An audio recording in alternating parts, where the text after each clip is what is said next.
tête. Vous vous rendez compte? Avant, on croyait que Biya était classé à la même catégorie que Mobutu. Lui, au niveau de la maladie, c'est un Mobutu. Puisque quand vous le voyez frêle, lorsque vous le voyez vraiment freluquet, vous comprenez que il n'y a presque plus rien. C'est-à-dire que la peau est collée sur les os. Et que lorsque vous voyez comment est-ce qu'il essaie d'agir, vous comprenez que le cerveau a disjoncté et qu'il n'a plus les capacités de pouvoir anticiper certaines situations. Heureusement, pour l'instant, il peut bénéficier, contrairement au président soudanais, que son épouse avait refusé de lui mettre les couches. Lui encore, il peut emporter. Et peut-être ne fait pas encore pipi sur lui. Mais ce qu'on voit aujourd'hui est très grave. Et si les Américains refusent maintenant de prendre Paul Biya comme interlocuteur, c'est déjà quelque chose qui doit nous interpeller. Vous vous rendez compte que Paul Biya sort des États-Unis, mais l'ambassadeur américain, par la suite, appelle à Tanganji. Et c'est avec Atanganji que ça m'a discuté. Et pourquoi? Parce que les Américains savent que la crise anglophone est fomentée autour d'Atanganji et que c'est lui qui met les bâtons dans les roues pour qu'il n'y ait pas de la paix. Les Américains savent cela. Parce que les Américains, peut-être beaucoup, ignorent beaucoup de choses. Même ce qu'on appelle opération Kuala, épervier, et tout. Bien a profité que d'une note des Américains, c'était justement Bush, c'était à l'époque de Bush, en 2005, qui justement parce qu'il voulait lutter contre Al-Qaïda, va faire une note, c'est-à-dire que la CIA et le FBI vont faire une note pour dire qu'il faut voir le blanchiment d'argent. Et on va se rendre compte aux États-Unis qu'il y a plusieurs personnalités qui envoient de l'argent dans les banques américaines. Et c'est pour cela que les États-Unis prescrivent à Paul Biya de faire des enquêtes. Lui, il profite donc pour régler des comptes à ses rivaux politiques. D'où Opération Épervier. C'est les Américains qui ont déclenché ça. Et actuellement, c'est les Américains qui ont déclenché également ce qu'ils appellent, vous avez suivi, l'ambassadeur américain avec Atanganji. Il a dit la violence ne résout rien. Et que maintenant, il faut passer à une autre étape. Cette fois-ci, c'est les Américains. Et bien sûr, il y a un dialogue qui se passe également au Canada. Ça, le Cameroun ne peut plus financer. Parce que le régime n'a plus d'argent, en dehors d'aller prendre des taxes. Mais cependant, est-ce que vous savez que pendant que les militaires manquent de ceci et cela meurent, pendant que vous êtes en train de souffrir, lui, on donne de l'argent aux ambazoniens qui ont tué les militaires. Voilà donc le système Biya. Et c'est fait partie. Ils vous ont dit, les gens du régime et les partisans du RDPC, qu'on ne négocie pas avec les terroristes. Mais aujourd'hui, et je vous affirme, et je vous mets à défi, montrez-moi où se trouve encore celui qu'on appelait Nopiti. Nopiti est où? N'est-ce pas, on entendait parler de Nopiti tous les jours? Pourquoi on n'entendait plus parler de Nopiti? Parce que le gouvernement camerounais, pas tout le gouvernement, parce qu'il y a quand même quelques-uns qui ne veulent pas de la guerre. Ils ne veulent pas de la guerre. Il y a deux camps. Dans ce gouvernement-là, ceux qui ne veulent pas de la guerre et ceux qui veulent profiter de la guerre. Et ceux qui veulent donc profiter de la guerre font sortir de l'argent. Et sur cet argent, on a sorti 400 millions pour donner à nos petits. Plus un passeport pour qu'ils voyagent. bientôt vous n'allez plus jamais le voir. D'ailleurs, avez-vous encore entendu parler de nos petits depuis août 2022? Oui, en août 2022, on est venu vous tromper. C'est-à-dire que c'était le 24 août. On vous dit, non, nos petits viennent de mourir. On l'a tué. Après même le compte Twitter de des fidélités, donc de notre armée, a eu à poster que nos petits a été tués. Vraiment, celui-là qui se prenait pour un foudre de guerre a été anéanti et déjà enterré. Et après, ils disent quand même dans le même truc qu'il sera enterré demain. Mais quelqu'un qui est enterré sera encore enterré. Le lendemain, puisque nos petits publient une vidéo, une fausse vidéo, c'était même pas nos petits. Un petit gars va se coucher comme ça avec, on lui met les trucs dans les narines. C'est avec ça qu'ils se sont basés, hein, pour faire ce complot-là. Et ils ont dit que, non, voilà nos petits. C'était pas nos petits. Ils reviennent le lendemain dire que, oh, nous nous excusons vraiment, nos petits n'est pas mort. Où est donc passé nos petits? Posez ces questions aux membres du gouvernement. Comment nos petits disparaissent? Or, nos petits, à qui on donne de l'argent aujourd'hui, est celui-là qui vous vous rappelez est parti avec son groupe assassiner les militaires entre le nord et le nord-ouest dans une brigade, dans un poste de gendarmerie. Vous vous rappelez ça? 9 militaires à 3h30 du matin. Il avait coupé les têtes. Il est parti avec ses têtes. Puis il avait mis le feu. Ça, c'est l'un de ses crimes odieux. Et le passeport qu'on demande aux Camerounais, à ceux qui sont en paix, de payer à 110 000, on donne à nos petits le passeport gratuitement. Et on lui donne 400 millions de disparaître. Encore que ces 400 millions qui ont été débloqués, on ne sait même pas si on lui a donné la totalité. Nos petits, là où tu te trouves maintenant, puisque je sais que tu vas partir, il faut bien vérifier ça. Combien tu as eu? Est-ce que vous avez encore entendu parler du commandant Tenkebo?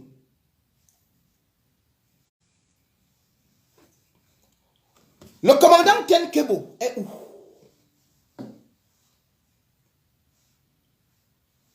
Je peux vous dire, vous avez bien suivi, celui qui en juin, au moment où nos petits frappaient, lui justement, c'était le 15 juin, juste après que nos petits aient frappé le 8.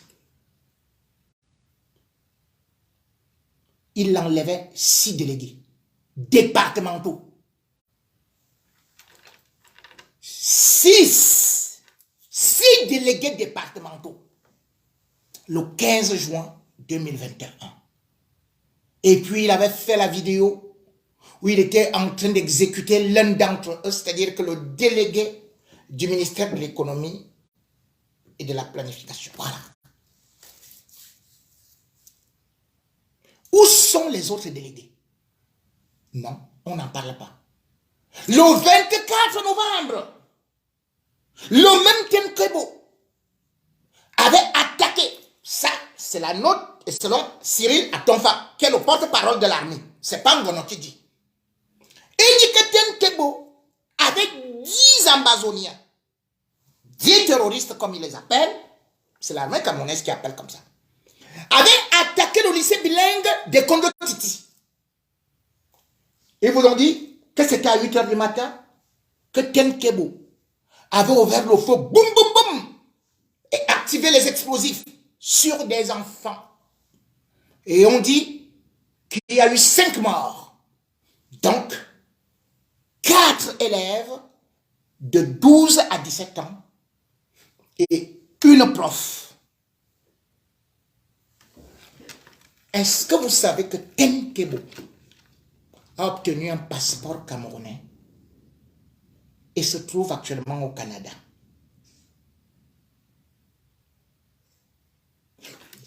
Si quelqu'un discute, qu'il me montre les traces de Tenkebo. Attendant je te mets à défi. Où est Tenkebo? Vous avez fait qu'il parte au Canada après tous les crimes que vous avez laissés et tout et tout. Vous créez les ambazoniers, vous faites ceci, vous faites cela. Et Tenkebo est maintenant dans les négociations qui se passent au Canada. Et comme les gens ne le connaissent pas, même là-bas, on ne connaît pas son vrai visage. Parce que dans les négociations là, il y a de hautes personnalités, y compris des journalistes comme Bo Herbert.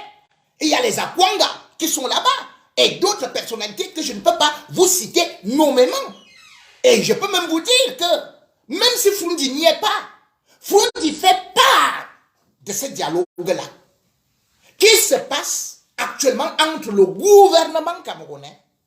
Mener ce dialogue est coordonné sur le plan gouvernemental par le Premier ministre, Joseph John Goutier, Eko Maxime de la DGRE, et il y a même Peter Mafani Moussongue. Mais le gouvernement ne vous dit pas. Il verse de l'argent à certains ambazoniens pour disparaître. Et on vous fait croire que non, c'est que vraiment, on est en train de réussir. Mais non, ça motive donc les autres à prendre les armes. La preuve, c'est que on a fait partir Focus, comme on avait aussi fait partir le premier général même d'Indian, qu'on appelait Ikuku. Ce type est celui qui a commis le plus grand nombre de crimes. Indian, c'est-à-dire qu'au village du Premier ministre. Vous savez là où il se trouve?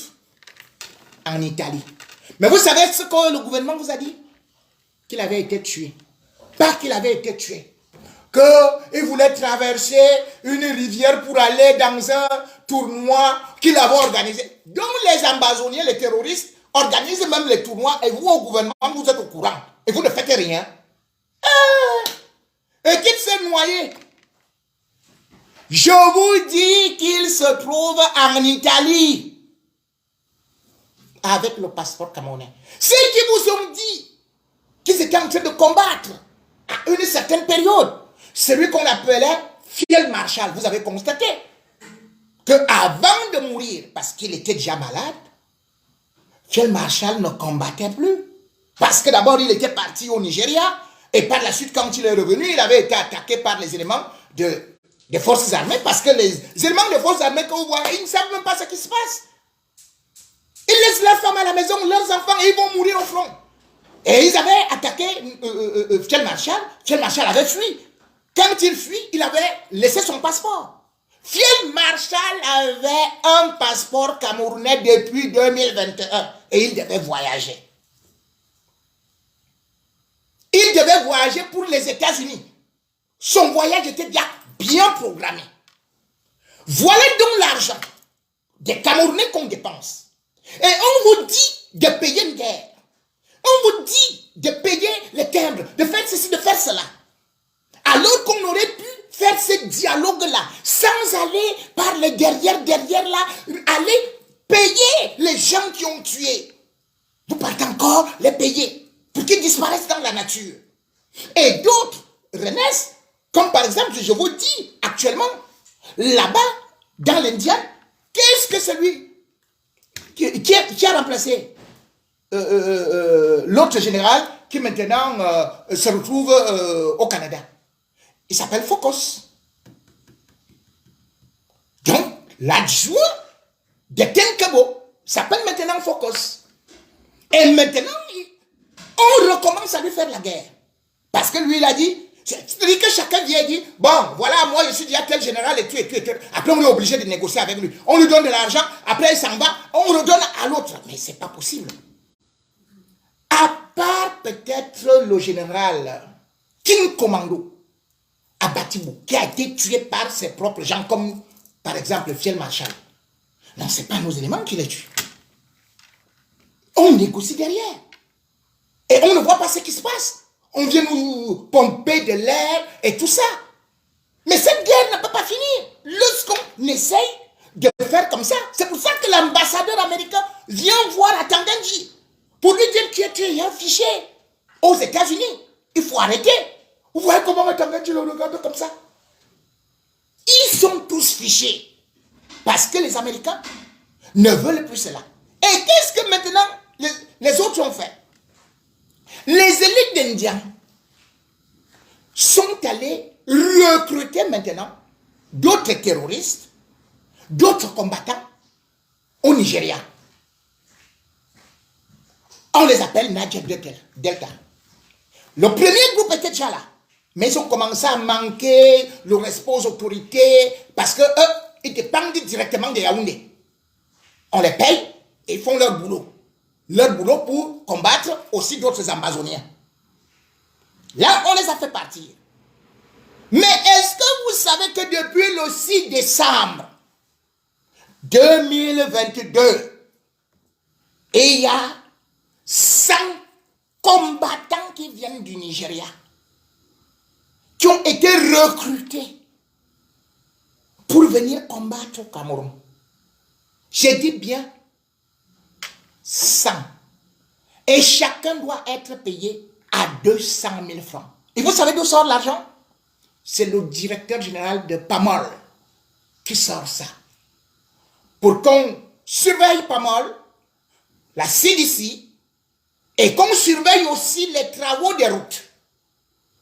Ils sont lourdement armés. Donc quand on vous parle de milices, c'est là demain ou après-demain, puisqu'ils ne sont pas de l'armée, ils vont aussi créer d'autres situations parce qu'ils veulent bien que ça continue, puisque c'est un contrat à durée indéterminée. Qui va donc faire que la guerre s'arrête, puisque vous créez des milices? Voilà la vérité de cette guerre. Qu'on refuse d'admettre ou de dire au peuple que les membres du gouvernement influents sont là pour justement provoquer, jeter de l'huile au feu. Et à partir de cet instant, les autres, comme les Américains, ils sont bien au courant de ce qui se passe. Les Américains savent très bien, c'est pour ça que Biya n'a pas eu de l'argent, qu'il est revenu comme ça. Et d'ailleurs, il n'a même pas eu d'entretien, puisqu'on s'est même rendu compte que lui-même n'était pas au courant de ce qui est en train de se passer au Nozo. Donc, imaginez, ces gens-là, ils touchent comme ça. Ils sont dans le camp de Lipenja. Si vous voulez, vous allez là-bas. Il y a certains journalistes là-bas, ou même certaines organisations. Allez, vous allez voir qu'il y a les Niger Delta qui sont à Lipenja, logés, nourris, et qui sont armés pour jouer maintenant le rôle d'une autre armée. Et c'est ces milices que nous sommes en train de combattre. C'est ces milices qui font de telle sorte que la guerre ne puisse pas terminer. Et c'est ces milices qui, justement, comme lorsqu'on perd le pouvoir, eh bien on devient comme Yaya Jammeh. On ne comprend plus rien. Et bien évidemment, vous connaissez la fin de Yaya Jammeh. Il a pris fuite. Et si tu ne prends pas fuite, ce sera un coup d'État. Biya, aujourd'hui, eh bien, ne fait plus partie du plan de la communauté internationale qui a découvert que justement, l'homme en question n'était plus rien et que les autres se sucraient, comme je vous ai dit là, il y a les types comme, comment on l'appelle, Titu Sonkonda. Voilà les gens que le gouvernement écoute. Titu Sonkonda. Un voyou. Titu Sonkonda. Mais qu'on ne répète pas. C'est lui qui travaille avec les Atangandi. Vous vous rendez compte? Et qui dit qu'il faut tuer tout le monde, qu'il faut faire ceci, qu'il faut faire cela, et tout. En même temps, il donne les fausses informations. Quand je vous parle de ces fausses informations, et je vous avais dit qu'il est payé quand même à 25 millions de francs. Et sur ces 25 millions de francs, il prend 800 000. Il donne à Telfa, qui vient de construire un grand bar grâce à la guerre. Après ça, il y a Joël, qui lui aussi reçoit 700 000 francs. Si on prenait cet argent pour essayer de construire quelque chose pour les enfants qui meurent de faim, est-ce que le Cameroun ne serait pas bien? Est-ce que cette guerre ne pourrait pas s'arrêter? Comment se peut-il que les gens qui font de la guerre sont à l'extérieur, grassement payés? Mais ceux qui ne font pas la guerre, c'est eux qu'on nous présente. Hein. Je peux vous citer un cas. Il y a un qui s'appelle René Tani Takam. On a arrêté ce monsieur à Mani. Et on l'a présenté comme un grand terroriste juste parce que ma contribution avait fait un faux reportage en disant que c'est quelqu'un qui finance les terroristes. Or, le gars avait grandi à Douala. Il est taximan. On est venu, on l'a arrêté avec sa famille, son épouse. Quand on arrive, malgré que le sous-préfet de Bani ait dit à dire que non, le type, si je le connais, il n'est pas ambazonien. Mais le commandant avait dit, on m'a demandé de l'arrêter, de l'amener à Boya. Arrivé là-bas, on demandait tout un chacun, puisque c'est un business. Donne 500 000 pour qu'on te libère. Il a donné 500 000, on a libéré sa femme. Mais lui-même n'avait plus 500 000 puisqu'il avait vendu son taxi. Qu'est-ce qu'on a fait? On l'a condamné au tribunal militaire pour 10 ans de prison. Mais on vous fait comprendre que Ken Kebo ne sera, celui qui a tué les militaires ne sera jamais condamné. Que Nopiti ne sera jamais condamné. On va vous dire que le docteur Awo Emmanuel, c'est un grand terroriste. Il venait d'Australie en 2012. Il arrive là, conduit parce que c'est une histoire de femme. On fabrique un reportage. On prend un médecin de cette envergure-là. Au lieu de le jeter là-bas en prison, on vient avec lui à Yaoundé. Il est là. Et d'ailleurs, ma conduite lui-même a reconnu, c'est-à-dire Titus Nkonda, que non, par exemple, René Taïtaka n'est pas un terroriste. Mais on s'en fout, on l'a déjà mis en prison, il est condamné à 10 ans de prison. Ces gens-là, et ceux qui sont actuellement à Yaoundé, pourquoi on fait ça? S'il faut aller au dialogue, dialoguons officiellement, et non qu'on prenne des criminels de guerre. On leur donne de l'argent, et on présente aux autres certains innocents. Qu'est-ce que Mancho Bibixi fait en prison? Il a tué qui? Un journaliste dans la crise anglophone. Donc eux, ils sont en prison. Et vous donnez de l'argent aux terroristes. Avec ça, le Cameroun est un véritable pays à risque où ni les étrangers, ni même les ressortissants de notre pays se sentent en sécurité. Nous sommes un pays, aujourd'hui, qui a coulé. Havre de la paix, c'est devenu centre de la guerre. Et en 2023, on va continuer encore notre balle à terre. Lorsque je parle de balle à terre et de misère, il faut surtout voir aussi ce que l'État du Cameroun, ou plutôt le régime en place, fait, ne serait-ce que sur le côté social. Et je vous ai dit, il n'y avait rien. Il faut regarder. Aujourd'hui, les gens qui dirigent le pays,